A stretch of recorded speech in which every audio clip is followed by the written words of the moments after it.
இப்போ இஸ்ரேல் பண்ணுறது Rafah attack பண்ணால் ஒரு இனப்படுகொலைன்றது உலகம் ஃபுல்லாக பேசப்படும். அதுக்கு பயந்துக்கிட்டு பைடன் என்னென்ன டேங்க்கு, ராக்கெட் எல்லாமே யூஎஸ்லேருந்து தான் இம்போர்ட் பண்ணிக்கிருந்தாங்க. இம்போர்ட் மீன்ஸ் சேல் வாங்கிக்கிருந்தாங்க. காசு கொடுத்து வாங்குறாங்கன்னா சும்மா வாங்குறது கிடையாது. அவங்களுக்குள்ள ஒரு அக்ரிமெண்ட் இருக்குது. இயர்லி இவ்வளவு பில்லியன் கிட்ட 4 பில்லியனுக்கு மேலே டொனேஷன் பண்ணுவாங்க.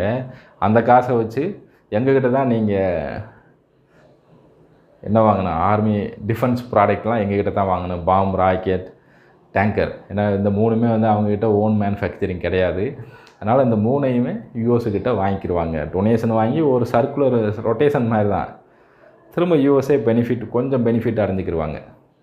மேபி யூஎஸ்க்கு அந்த அதை விற்கிறவங்களாம் மேபி அந்த பர்டிகுலர் பணக்காரங்களாக இருக்கலாம்.